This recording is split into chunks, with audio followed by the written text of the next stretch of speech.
नमस्कार, जय जोहार। यत्र नार्यस्तु पूजन्ते रमन्ते तत्र देवता। साथियों, ऐसा हमारे देश में कहा गया है, हमारे ग्रंथों में कहा गया है, लेकिन ये बातें ग्रंथों में ही रह जाती हैं। जैसे अभी हम बात करते हैं कि हमारे समाज में यत्र नार्यस्तु पूजन्ते रमन्ते तत्र देवता की बात करते हैं हम, यानी जहां नारियों की पूजा होती है वहां देवता निवास करते हैं। क्या ये देवता हमारे देश में कहीं यदा कदा विचरण करते दिखाई देते हैं? ये आपको देखना है, आपको तय करना है, क्योंकि इसी देश में हमारी बहन बेटियों के साथ, यानी आपको निर्भया तो याद होगी, क्योंकि निर्भया कांड ऐसा कांड था जिसे कोई भूल नहीं सकता, और बंगाल की वो डॉक्टर भी याद होगी, और अभी उन्नाव में हुई वो घटना जो एक बच्ची के साथ, छोटी बच्ची के साथ जो घटना हुई थी, ये आप सभी को बखूबी याद होगा। ये वही समाज है जो कहता है यत्र नार्यस्तु पूजन्ते रमन्ते तत्र देवता। लेकिन जब बात आती है हमारी बहन बेटियों की सुरक्षा की, बहन बेटियों के सम्मान की, तो वो उसकी इज्जत तार तार करते हुए नजर आते हैं। इसी विषय में आज हमारी बड़ी बहस है, और इस बड़ी बहस में डॉक्टर देवेंद्र यादव जी के साथ हम चर्चा करेंगे। आज चर्चा का विषय है नारी का सम्मान, नारी का जो हम बराबरीवाद की बात करनी है, नारी के चरित्र के बारे में और नारी के संपूर्ण उत्थान के बारे में आज ये बड़ी बहस है। और इस बड़ी बहस में हम लेके आए हैं दुर्गा सप्तशती, और बात होगी एक हमारे समाज में जिस प्रकार से सम्मान प्राप्त है दुर्गा जी को, उसी तरह के सम्मान की बात हमारी अन्य नारियों के साथ क्यों नहीं? क्या हमारे समाज की वो नारियां इस काबिल नहीं कि उनकी इज्जत तार तार कर दी जाए? तो इस बड़ी बहस में आइए चलते हैं। सबसे पहले हम बात करेंगे डॉक्टर देवेंद्र जी। डॉक्टर देवेंद्र जी आपको अपना थोड़ा सा ब्रीफ परिचय देंगे, क्योंकि हमारे बहुत सारे नए दर्शक भी देख रहे हैं। तो डॉक्टर साहब थोड़ा अपना परिचय आप दें, जिससे हमारे दर्शक नए जो जुड़ते हैं। आप ही दे दीजिए। तो मैं नहीं दे देता हूँ। चलिए, डॉक्टर देवेंद्र जी हमारे बड़े ही जागरूक और सामाजिक व्यक्ति हैं, और पेरियार साहब के वाहक हैं। तो पेरियार साहब के वाहक होने के कारण इन्हें जिंदा पेरियार भी कहा जाता है। तो और क्यों कहा जाता है, इसके पीछे भी बड़ी बात है। सच्ची रामायण पुस्तक लिखकर पेरियार साहब ने इंग्लिश में लिखी थी, द ट्रू रामायण।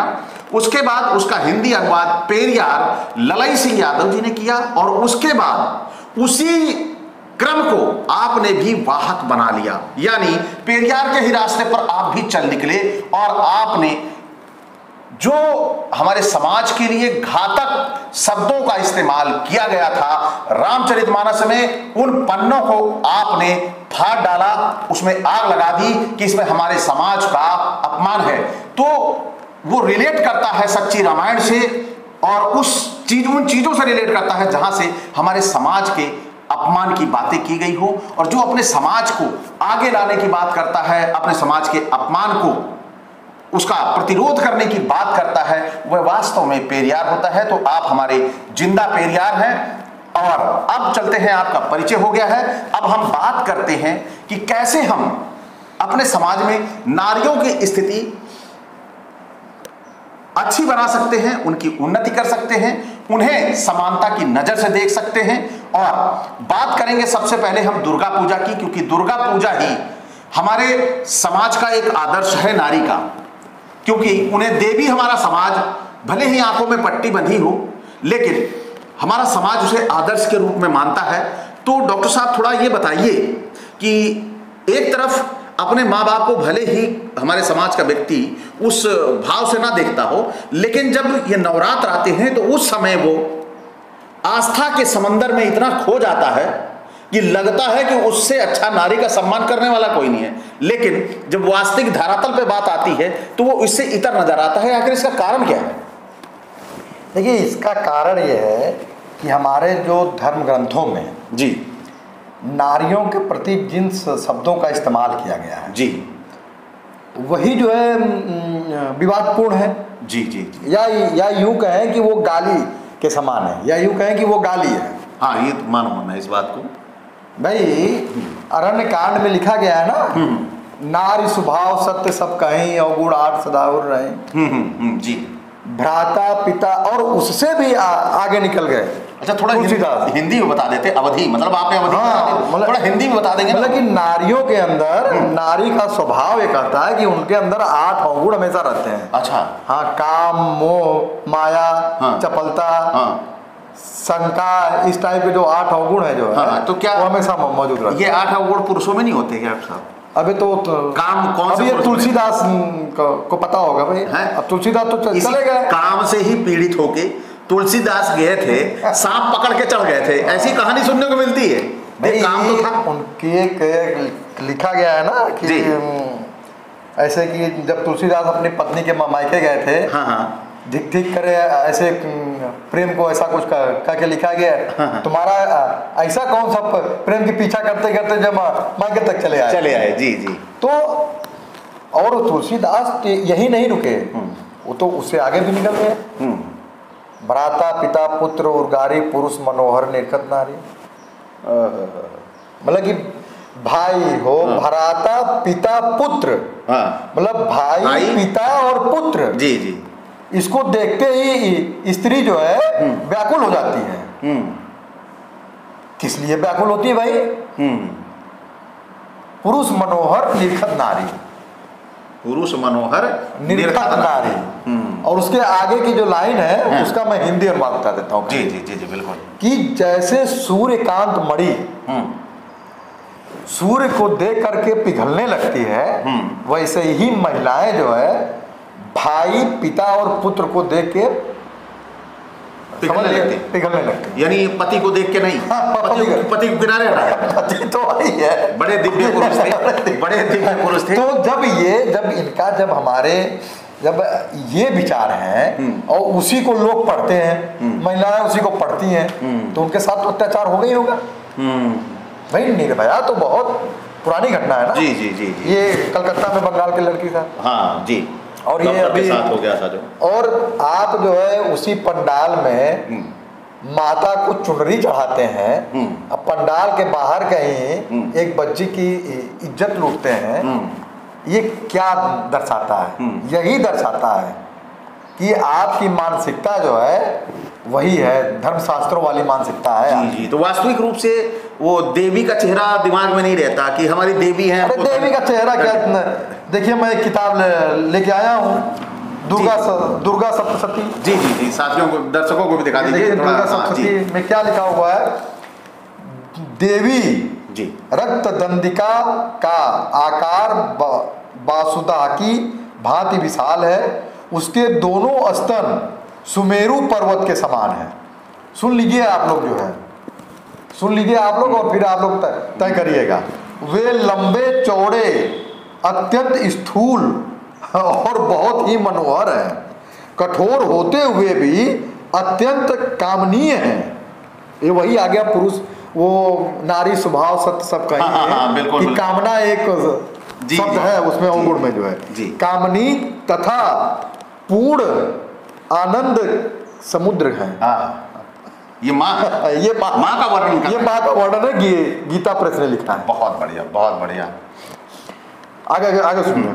संपूर्ण कामनाओं की पूर्ति करने वाले ये दोनों स्तन देवी अपने भक्तों को पिलाती। क्या पिलाती है?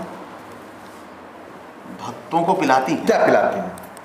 दूध पिलाते होंगे। दूध भाई, जब उनके बाद वर्णन उसी चीज का हो रहा है। अगर शरबत की बात हो रही है, तो बाद में पीने की बात है तो मदिरा की बात थोड़ी होगी, तो उसी की बात होगी। और क्या आगे भी लिखा है? उनके दोनों स्तन अत्यंत कठोर, सब ओर से बराबर, ऊंचे, गोल, स्थूल और परस्पर सटे हुए हैं। अब इसका क्या अर्थ आप निकालिए। तो ये हम तो नहीं ये तो ये किताब में लिखा हुआ खरीद लीजिए। हमारे संस्कार ही ये नहीं है कि हम ऐसी शब्दावली का माँ भी बोलें और ऐसी शब्दावली का इस्तेमाल कर लें। तो क्या लगता है डॉक्टर साहब कि ये जो एक माँ का ये वर्णन कर रहे हैं, इसमें अथ मूर्ति रहस्यम है ये कि या अथ काम रहस्यम है? ये तो इसमें तो लिखा है अथ मूर्ति रहस्यम, जो है अथ मूर्ति रहस्यम से जगह इसको काम रहस्यम लिख देते, काम रहस्यम तो सही लगता, सार्थक लगता।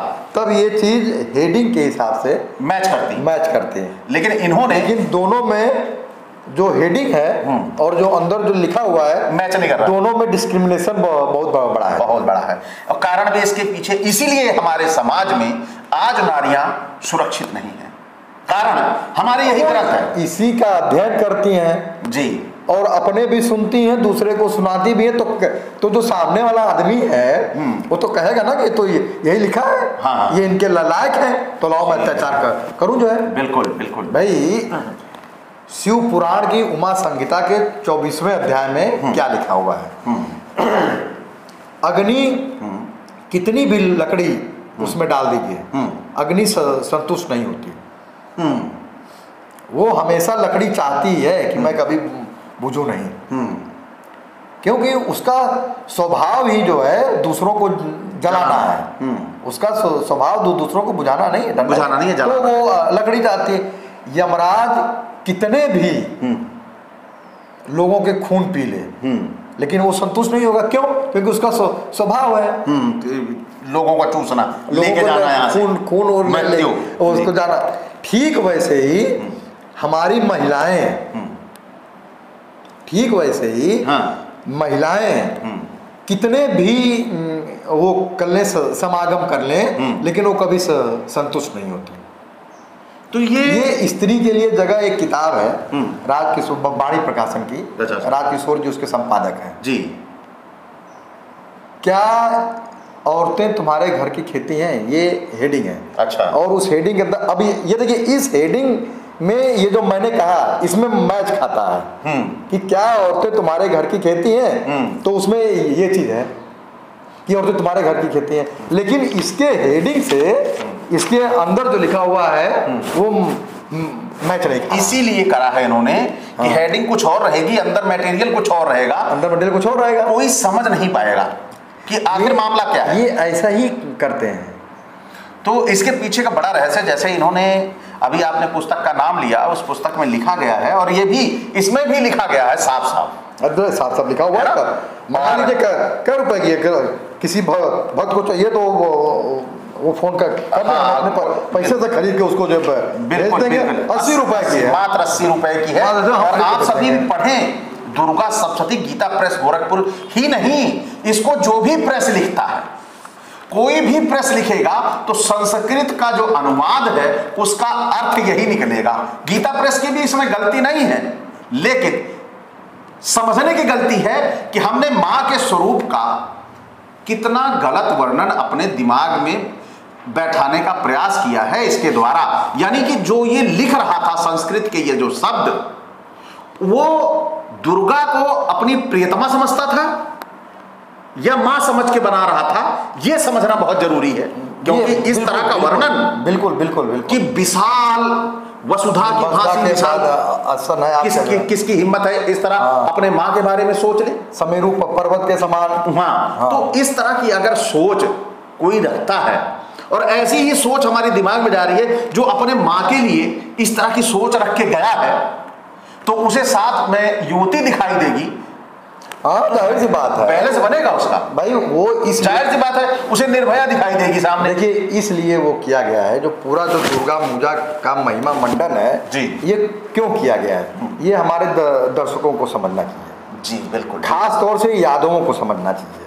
जी नहीं, जरूरत तो नहीं सभी को समझने की है, लेकिन खास तौर से यादवों को समझना चाहिए। तो आप सभी डॉक्टर साहब के आग्रह को समझिएगा और इसको यादवों के पास जरूर इस वीडियो को भेजिएगा कि वो भी थोड़ा इस पुस्तक को खरीद कर पढ़ ले, और नहीं पढ़ पाते तो ये नहीं, मैं स्क्रीन पर भी दिखा दे रहा हूं आपको। नहीं यहाँ पे स्क्रीन जो पूरा दिखा दे रहा हूं। मैं कहने वाला हूं कि यादवों को समझना क्या है। जी जी, वो तो अभी हमने पता ही नहीं। अच्छा चलिए, बिल्कुल बताइए बताइए बताइए। इस पूरे दुर्गा पूजा का जो महिमा मंडन है जी, महिषासुर को मारने के लिए किया गया था जी। महिषासुर जो है यादवों का एक महाप्रतापी राजा था, जो जब उसको सारे देवता मिल करके नहीं मार पाए जी, तब दुर्गा का निर्माण किया गया जी। 4-10 भुजाओं वाले जो भी है, जी जी, सभी मिल के बनाए, सभी मिल के बनाए थे, जो भी बनाए थे। अब महिषासुर यादवों का पूर्वज का कैसे है, सोचने वाली बात है। अगर हम कहते हैं कि महिषासुर हमारा पूर्वज है, कि अगर हम कहते हैं कि इनरू यादव हमारे पूर्वज हैं, तो इंद्रू यादव कैसे यादवों के पूर्वज हैं, तो ये आपको बताना पड़ेगा। ऐसे हम भी बता रहे हैं कि कैसे पूर्वज है। भाई चूहे के ऊपर जो है आपने एक व्यक्ति को बैठा दिया, उसके ऊपर हाथी का सर लगा करके, चूहा दब नहीं है गया, जो है दब गया तो खत्म हो जाएगा, लेकिन वो दौड़ता रहता है ना। हाँ, वो दौड़ता रहता है। शेर का स्वभाव क्या है, जो है मानव भक्ष कर लेना, मानव भक्षण है, प्राणी भक्षी, जो भी कर लेना। बिल्कुल। उसके ऊपर कोई व्यक्ति बैठ सकता है? कहाँ बैठ जाएगा, वो जो एक ही बार में तो चट कर जाएगा। तो दुर्गा जी कैसे बैठ गए, जो है सोचने वाली बात। हाँ, ये सोचने वाली बात है, ये तो मानेंगे। लेकिन भैंस की सवारी जो कौन करता है? हाँ, ये तो देखा है, ये देखा है ना। हाँ, तो भैंस कौन, यादव, पाल, गरड़िया, हाँ जी जी, ये सब करते हैं ना भैंस की सवारी। बिल्कुल, बचपन में हमने भी किया है, भैंस के ऊपर बैठे। अब महिषासुर भी करते थे। हाँ, तो जो चीज हम अपने आंखों से देख रहे हैं जी जी, उसको नहीं मान रहे हैं, और जिस पांचवी पास को हमने श्रेष्ठ मान लिया, वो उसकी बात जब हमारे जो वो कह रहा है, हाँ, वो हम माने जा रहे हैं बस। हाँ, बिल्कुल बिल्कुल। तो अरे वही तो हमें बताता है स्वर्ग की सारी बातें। और कौन गया है? भैया हमारे बाबा गए। हमसे कहता आगे बात, अरे जब हमारे बाबा हमको आज तक सपने में आए नहीं, हाँ, बताने के लिए कि मैं स्वर्ग में हूँ कि नहीं हूँ, जो जी, तो यही सब वो बता देता है, हम मान लेते हैं, यही सब बताता है, हम मान लेते हैं। अरे वो तो जो है मरने के बाद भी जो है वो पिंडदान करवा के उनको पानी पिलवाता है। अब वो कबीरदास का वो है, हाँ, पानी उलझ रहे थे। नहीं, हाँ, कबीरदास का एक है, जिंदा बाप कोई नहीं पूजे, मुर्दा बाप पुजाए, दो मुट्ठी चावल लेके कौवा को बाप बनावे। ये इसी के साथ जो है जी जी जी, ये तो लास्ट है जो। तो साथियों, आप सभी को आज जानकारी हुई होगी कि हमारे समाज में महिलाओं का शोषण क्यों, महिलाओं के शोषण के पीछे हमारे ग्रंथों में लिखी हुई वो कहानियां हैं, हमारे ग्रंथों में लिखे हुए वो रहस्य हैं जो लोगों को ये प्रेरित करते हैं। जो मां के बारे में इतनी अच्छी सोच रख लेता हो, और वह समाज के बारे में कि अन्य नारियों के बारे में क्या सोच रखेगा, जिसके सोच के अंदर पैदा कर दिया है कि मां अपने भक्तों को दूध पिलाएंगी। तो जब आज ये दांत वाले, बड़े बड़े दांत वाले ये जो भक्त वहां पे खड़े रहते हैं, उनके अंदर कैसे वात्सल्य आता है, यह समझ पाना आसान काम नहीं है। यही आज हमारे समाज में होता जा रहा है महिलाओं के साथ। भले ही हम एक तरफ देवी माने, लेकिन दूसरी तरफ अगर इन चीजों को हम पढ़ेंगे तो देवी का छवि हमारे दिमाग में नहीं आएगी। वह छवि वही आएगी, एक सुंदर युवती जिसे कमनीय कहा गया है, वास्तव में वही छवि सबके अंदर दिखाई देगी। और आप सभी को विसर्जन के समय वो सीन दिखाई भी देता है, जब पानी में वो डुबोते हैं तो कूद के उसके ऊपर चढ़ लेते हैं, ये आप सभी को दिखाई भी देता है। वो इसीलिए है, हाँ, तो आप सभी को वो समझना चाहिए कि वास्तव में हम समाज में देवी किसको माने, देवी किसको बनाए, ये समझना आपको है। केवल यहां से ये मंच आपको केवल आपको अंधविश्वास और पाखंडों से दूर होने के लिए बना है, और आपको कृत संकल्पित है अंधविश्वास और पाखंड से बचाने के लिए। तो साथियों, आज का ये वीडियो आपको कैसा लगा? अच्छा लगा हो तो लाइक करें, जो नए साथी देख रहे हैं वह चैनल को सब्सक्राइब कर लें और बेल आइकन की घंटी दबा लें, जिससे हमारे वीडियो का नोटिफिकेशन आपको त्वरित गति से मिल जाए। और मैं सबसे यही आग्रह करूंगा कि दुर्गा सप्तशती आप सभी जरूर पढ़ें, जिससे आपको ये पता चल सके कि वास्तव में हमारे समाज में ये नारियों की स्थिति या नारियों के बारे में सोच क्यों नहीं बदल पा रही है, यह आपको पता चल जाएगा। इसी के साथ विदा, नमस्कार, जय जोहार। और इसके अनुवादक भी जो है पांडे पंडित श्री राम नारायण दत्त शास्त्री जी। अब उनको पता नहीं रहा कि इसको लोग पढ़ेंगे भी। चलिए साथियों, जय भीम, जय मंडल। सजग बने रहिए, जागरूक बनिए।